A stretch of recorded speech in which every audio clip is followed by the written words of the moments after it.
आपको इजराइल और फिलिस्तीन की मौजूदा स्थिति को आज समझना होगा। तो आज जो विश्लेषण हम करने जा रहे हैं, ये जो ब्लैक एंड व्हाइट विश्लेषण है, इसे आप ध्यान से देखिएगा। और अगर आज आपने इसे ध्यान से देख लिया तो ये जो पूरा विवाद है ये बिल्कुल अच्छी तरह से आपकी समझ में आ जाएगा, ताकि आप इसके बाद इस पर अपनी राय भी बना सकते हैं।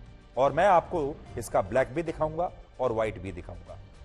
इजराइल का मतलब उस भूभाग से है जहां बहुसंख्यक आबादी यहूदी धर्म के लोगों की है, और फिलिस्तीन का मतलब उस भूखंड से है जहां बहुसंख्यक आबादी इस्लाम धर्म को मानने वाले लोगों की है। यानी दो देश हैं, एक में यहूदी रहते हैं, दूसरे में मुसलमान रहते हैं। फिलिस्तीन के भी दो भाग हैं, इनमें एक इलाके को वेस्ट बैंक कहते हैं और दूसरे इलाके को गाजा पट्टी कहते हैं। और ये दोनों ही क्षेत्र इजराइल के नक्शे के अंदर हैं। आप देख सकते हैं, ये जो आपकी स्क्रीन पर है, लाल रंग का पूरा इजराइल का नक्शा है, और उसके अंदर हरे रंग से जो आपको दिखाई दे रहा है, ये है फिलिस्तीन।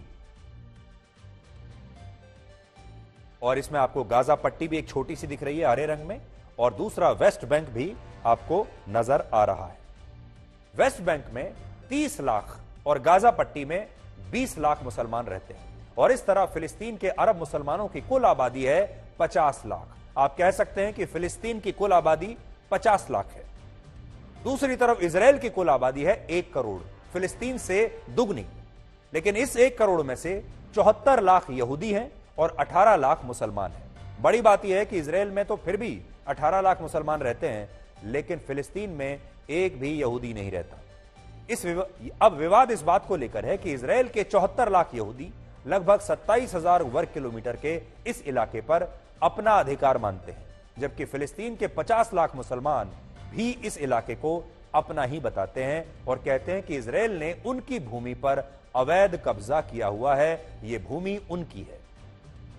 और अभी इजराइल और हमास के बीच जो युद्ध लड़ा जा रहा है, उसका कारण भी यही है।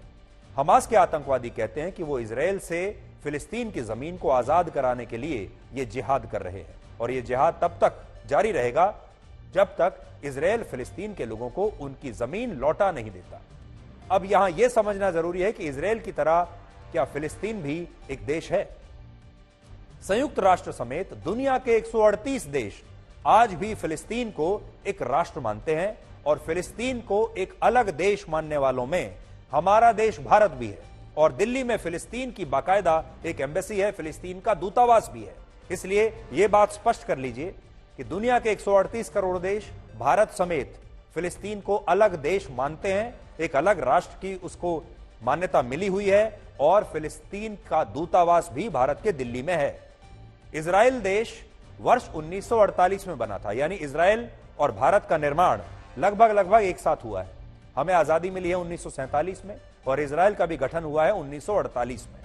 उससे पहले सैकड़ों वर्षों तक इस पूरे क्षेत्र पर फिलिस्तीन के मुसलमानों का ही नियंत्रण था।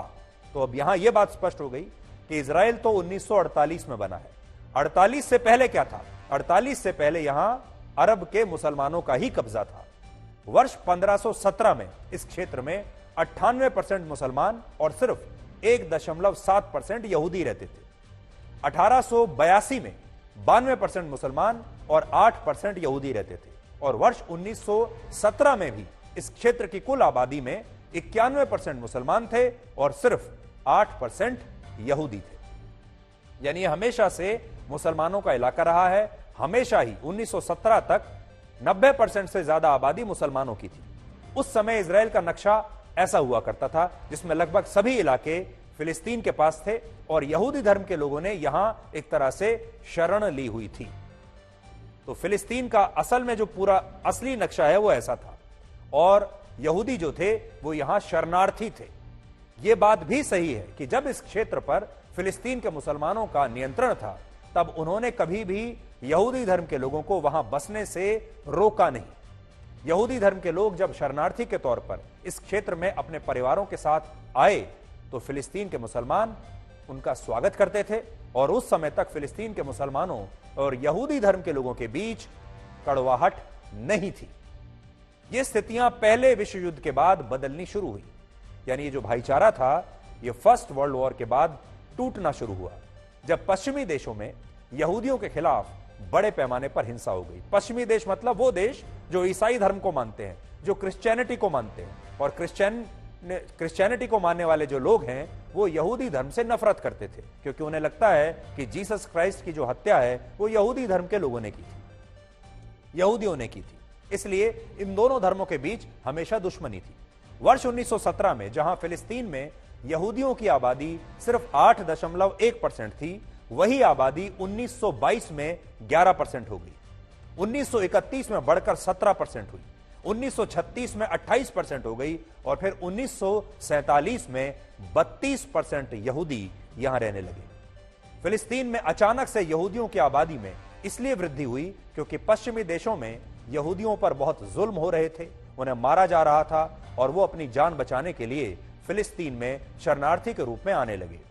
दूसरे विश्व युद्ध से पहले पश्चिमी देशों में 90 लाख यहूदी रहते थे, लेकिन जर्मनी के तानाशाह हिटलर ने इनमें से 60 लाख यहूदियों की हत्या करवा दी। यहूदी धर्म के लोग डरे हुए थे और उनका अपना कोई देश नहीं था जहां वो जा सके, इसलिए उन्होंने अपनी जान बचाने के लिए फिलिस्तीन लौटने का फैसला किया, जिसे वो इजराइल कहते थे, और इस काम में ब्रिटेन ने इन यहूदियों की मदद की।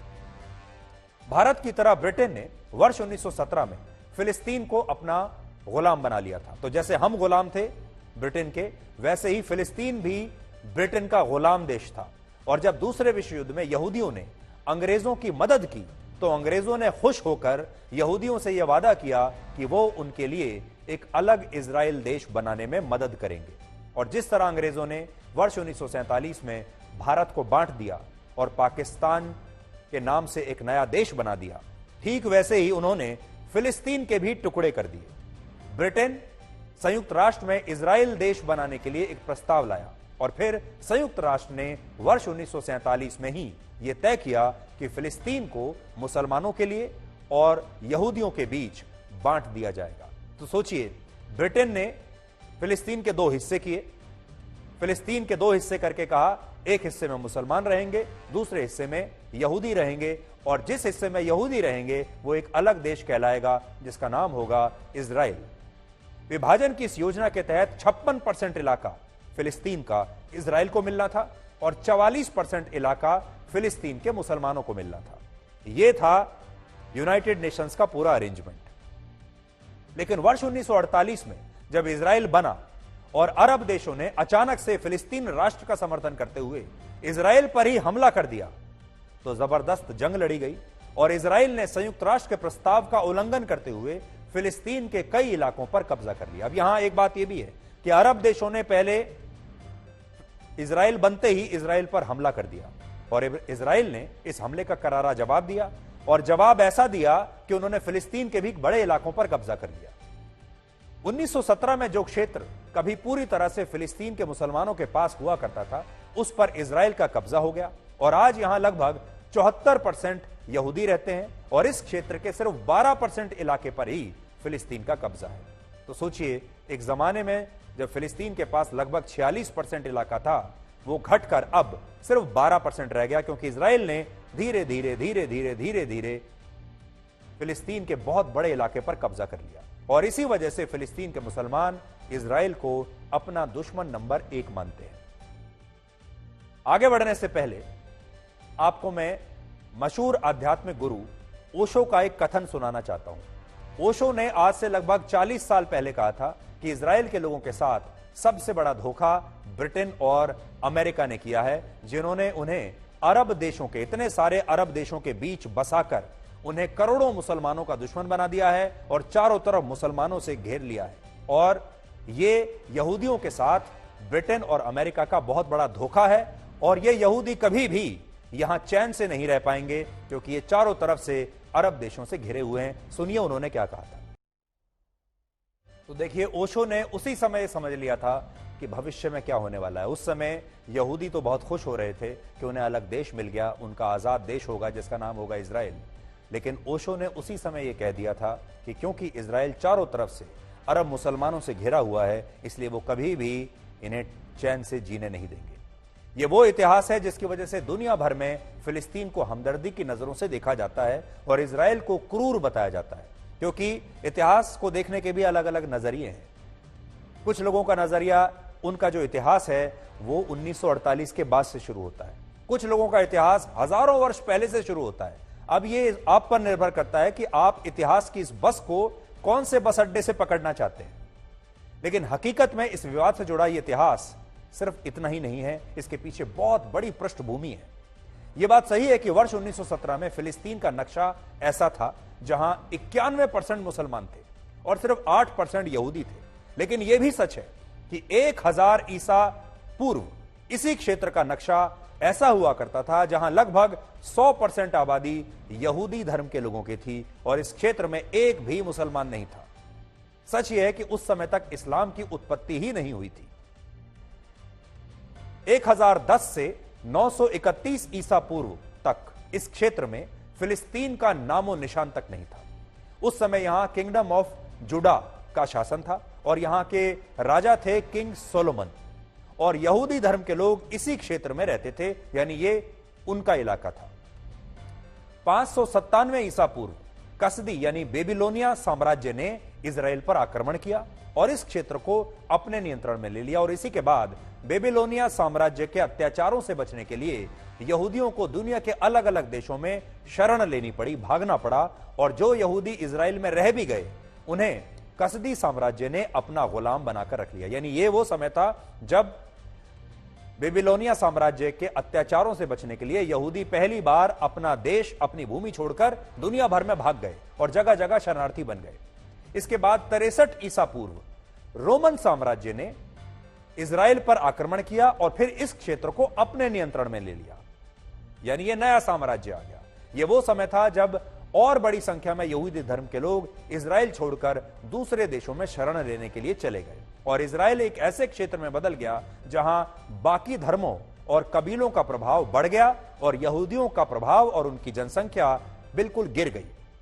7वीं शताब्दी में जब इस्लाम धर्म की उत्पत्ति हुई और अरब के खलीफाओं ने इजराइल पर हमला किया तो यह क्षेत्र फिर मुसलमानों के नियंत्रण में चला गया और इसके बाद अलग अलग समय में कई मुस्लिम शासकों ने इस क्षेत्र पर शासन किया, जिनमें टर्की के ऑटोमन एम्पायर का शासन सबसे लंबे समय तक चला।